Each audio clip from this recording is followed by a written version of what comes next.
guys, we're out here in Arizona. I'm really excited to start season 3 of elk camp. I'm really pumped to be back in Unit 9, my favorite unit here in Arizona. We had a really phenomenal winter and spring, so the bulls are looking really good this year. However, we had a real dry monsoon season. We just virtually had no rain up here. So we're just finding this over and over, dry tanks. But you know, it's just something you deal with as a hunter. Hope the bulls bugle well for us. My hunter Tim has waited quite a while for this tag, so I'm looking forward to getting with him. Tomorrow morning is opening morning, and we're looking forward to calling in some big bulls here in Arizona.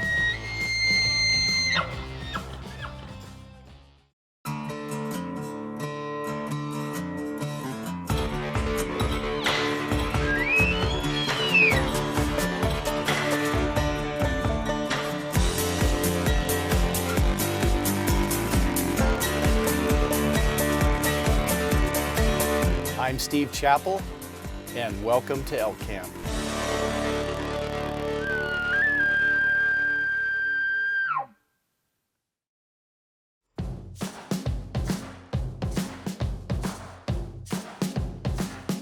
You know, part of my excitement for the hunt this year was to get to finally meet Tim Sightzinger. You know, I had been talking with him for several years. You know, we were both committed to hunting with each other when Tim drew the tag. I told him a long time ago that if he drew this Unit 9 tag and if he stayed the course and kept putting in for this unit, that I would personally be available for him. And you know, when 2019 rolled around and we got the draw results out and he found out that he had finally drawn the tag, man, it was on for both of us, and we were really excited about this hunt. Hey Tim. Steve. Nice to finally meet you. Yeah, it's a pleasure. It's been a long time, 7.5 years. Yeah. How was the drive out from Ohio? It was brutal.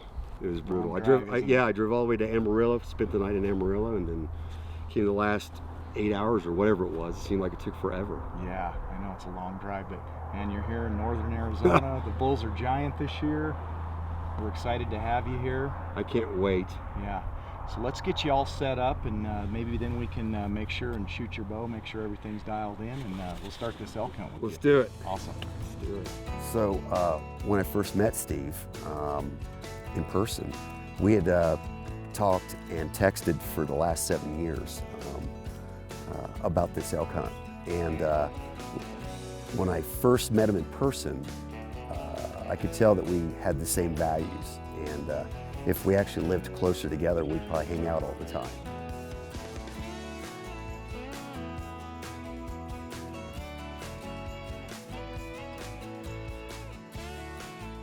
So on opening morning, I decided to go hunt an area where I've had a lot of success the last few years, and I really like it because it's great for calling, and that's what I love to do when I'm hunting with an archery hunter.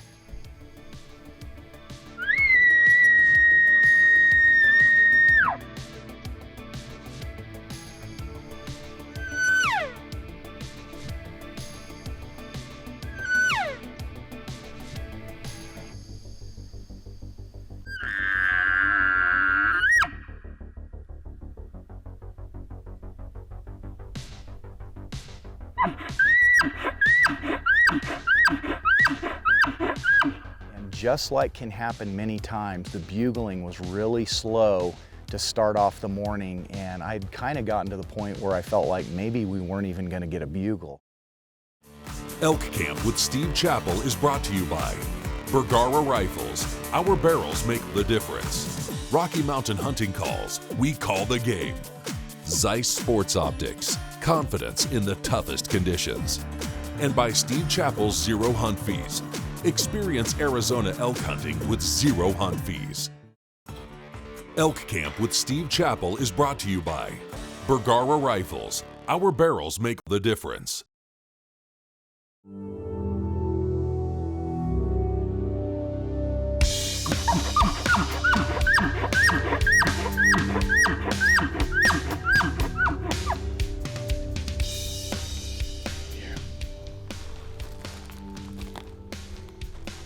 So about an hour to an hour and a half after first light, we finally get a bull to answer, and he's about 500 or 600 yards away.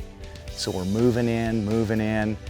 He's not bugling much at all. I'm not sure exactly where he's at.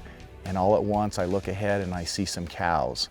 So I know right then that we're dealing with a herd bull. I snuck back about 40 yards behind, and when I felt like the time was right, I blew what I refer to as a lip ball bugle at this bull. I found that bugle to be very effective when you get in close with a herd bull. And sure enough, this bull bugled right back at me and walked right into Tim.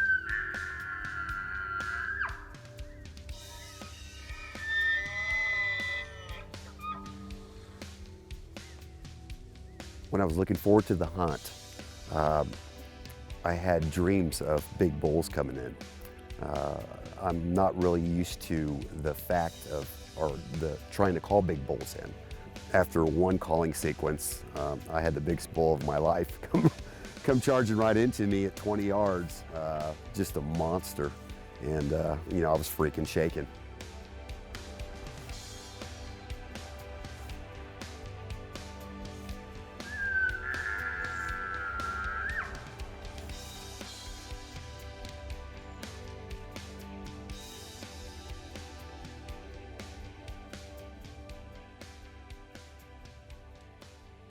As this bull approached, he was just coming head on to Tim, and it was just getting more and more intense for Tim.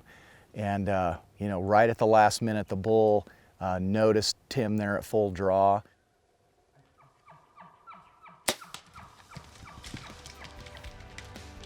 Tim took a shot, but unfortunately it was just a little high and a little bit left, and the bull ran out of there. It didn't get much penetration at all.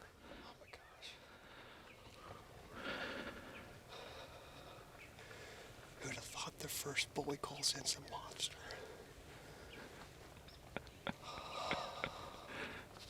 Rock and roll, dude. I was kind of thinking that it wasn't going to work out this morning, and we drove down the road a couple of miles, and you heard a bull bugle, and so we got our stuff and came in here, and they weren't talking at all. I mean, they hadn't said a thing from the time we left the truck, and we get right over here, what, 100 yards back here? And then we heard two bulls. Two bulls. Yep, two bulls.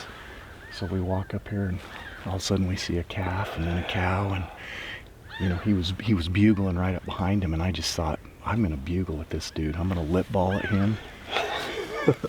And he just came right in. It happened so fast. Yeah. Wow. He just came right up right there, didn't he? Right there. I mean, the first bull that you call to comes right to 25 yards, and he's a dandy.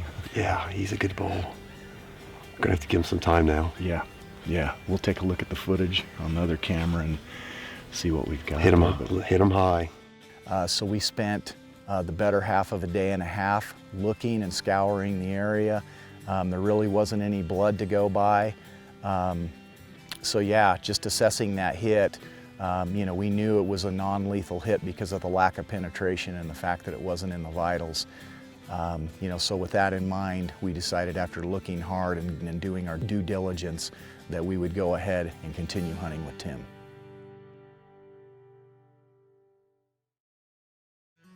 Hey guys, for this week's tip, I want to talk about the bull calling cow's bugle. Now this is a very similar sound to the lip ball bugle. However, it's slightly different at the beginning in that I'm starting the call with a high, pretty note before I go into that lip ball sound. Now I'm doing this call with my Rogue Grunt Tube by Rocky Mountain Hunting Calls in combination with either my Royal Point or Time's Up mouth reed.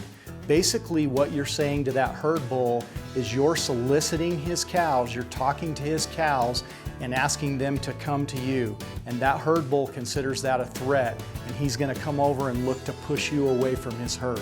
So now let's go to the field and watch this call in action.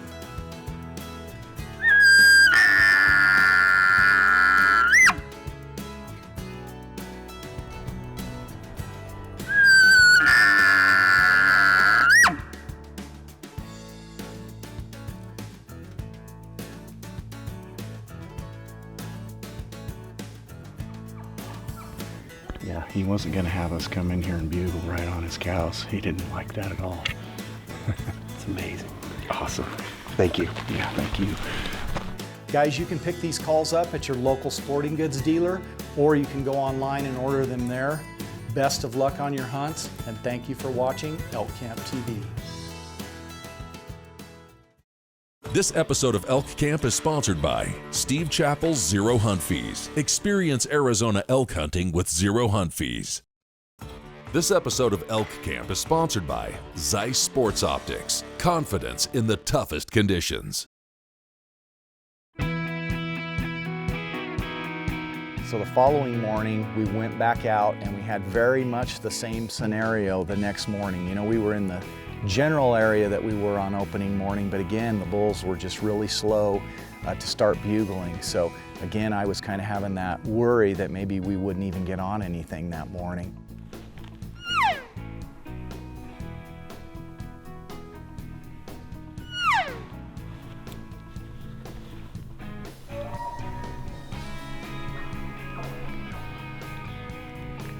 But we finally got a bull to answer my calls. You know, again, not very frequent bugling at all as we moved in.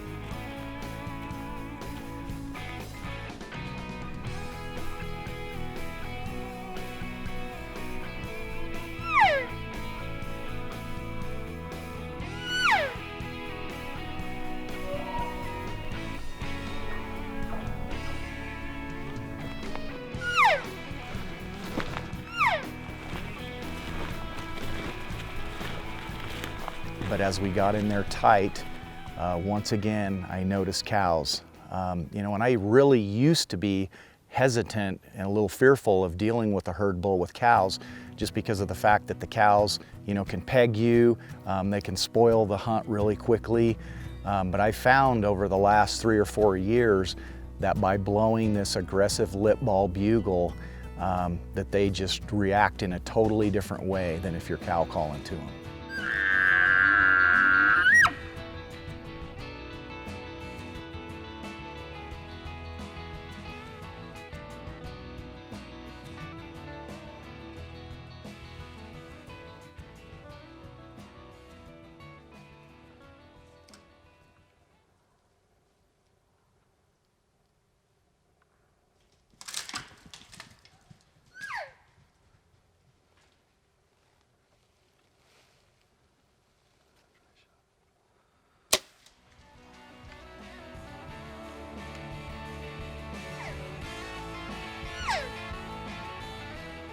So Steve's calling style is he tests the water or checks the bull's temperature. He may not think that he's an expert on herd bulls, but he is. 5 of the encounters that I've had were on herd bulls. Man, another, what was a dud morning again, turns into a phenomenal morning at elk camp just in a matter of... Second morning, and that's 2 bulls over 360. He was probably 370, 380. Yeah. Monster. A monster. Big, heavy, old, just a giant. Wow. That's why we love Arizona. I can't believe you saw that. I was looking on the ground.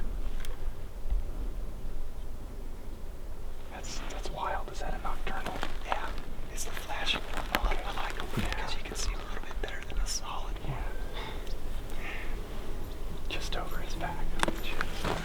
So with this encounter, I was reminded once again just how awesome it is to have these calls and be able to bugle at these bulls. You know, this new bugle that I've developed called the Rogue, that I developed with Rocky Mountain Hunting Calls, is just a game changer.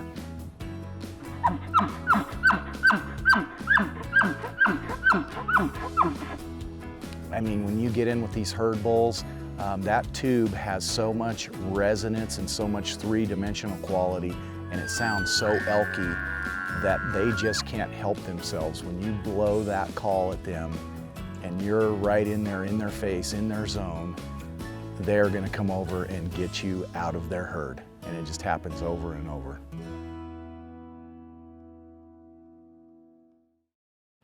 Elk Camp with Steve Chappell is brought to you by Bergara Rifles. Our barrels make the difference. Rocky Mountain Hunting Calls. We call the game. Zeiss Sports Optics. Confidence in the toughest conditions. And by Steve Chappell's Zero Hunt Fees. Experience Arizona elk hunting with zero hunt fees. This episode of Elk Camp is sponsored by Rocky Mountain Hunting Calls. We call the game. So day 3, we went out again, very much the same scenario with the lack of bugling to start the morning off.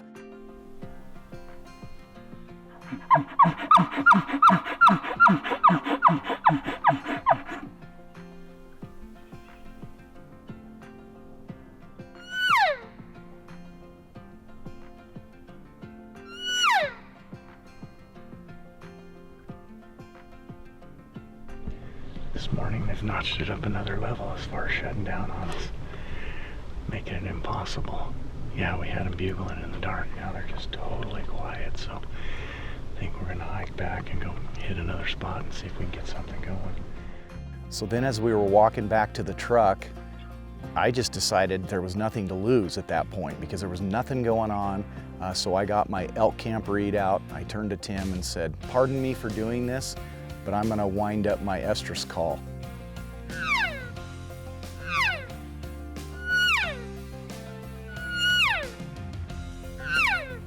So as we walked along on our way back to the truck, I just blew the call basically about every time my left foot hit the ground.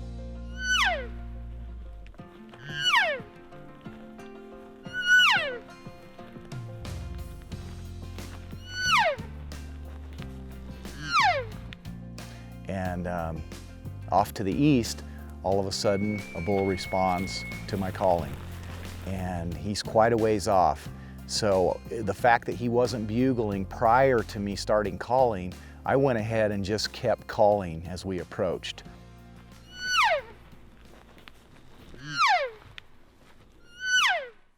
And you know, we got to within what I would say was about 250 to 300 yards, and it was very open pine and sage country that we were in that morning, so it was going to be really difficult to get tight with this bull. So I thought maybe with the way he had really gotten hot to the calling and was bugling pretty frequently now, that we could call him across that opening.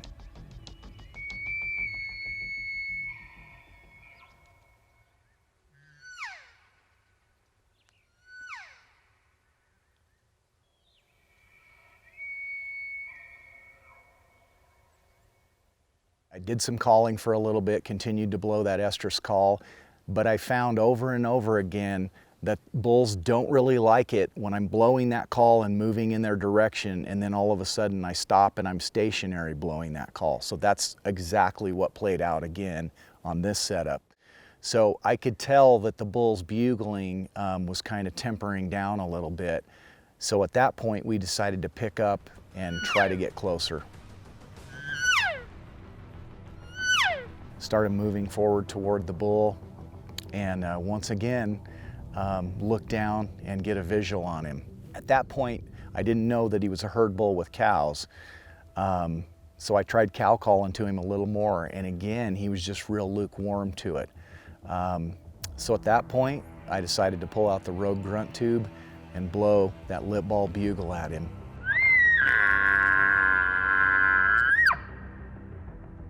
And when I did that, I mean, once again, like with the other herd bulls, the reaction was immediate.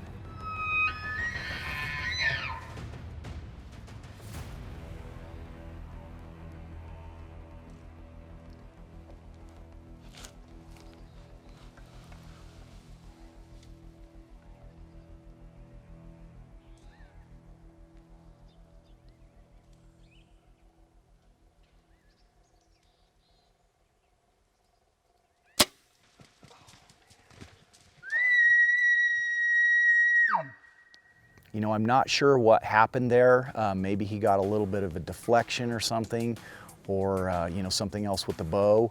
But yeah, the shot went left and low by quite a bit. Steve is an expert at herd bulls. I mean, it's unbelievable. I never thought that they would come running in like they did. All right, Tim, another great morning anyway, how it ended up. Yeah. Another one that started out slow.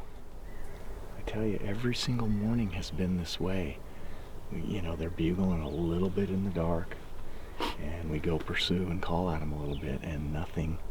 And then we're actually going back to the truck to go to another area, and I start doing that Esther scream, I call it, and this bull over here, you know, good half a mile away, starts just ripping at it every time. And we come in here and ultimately get him right up here about 30. Like you were trolling, you know, Yeah. walking and trolling. And Got right up here and bugled at him. did it come right Oh, to us man. again. Yeah, he came right in then. Then I was just trying to hide behind the decoy. I didn't. Once again. I've used Steve as a blind for the last 2 hunts. Since on that third encounter, you know, Tim's shot was quite a ways left and low, we decided that we needed to check his bow out at camp. And as Tim shot his bow, he found that, just like we anticipated, that the bow was shooting to the left by quite a ways. Some way that sight had gotten a little bit loose, and we knew that that's what caused those shots to go errant to the left. You know, we got that taken care of, and we were ready to go out and hunt elk again. Well, the first 3 days of Tim Sightsinger's hunt were definitely full of action, but things didn't go quite as we would have planned them to. Join us again next week for the exciting conclusion of Tim's hunt here at Elk Camp. You definitely don't want to miss it.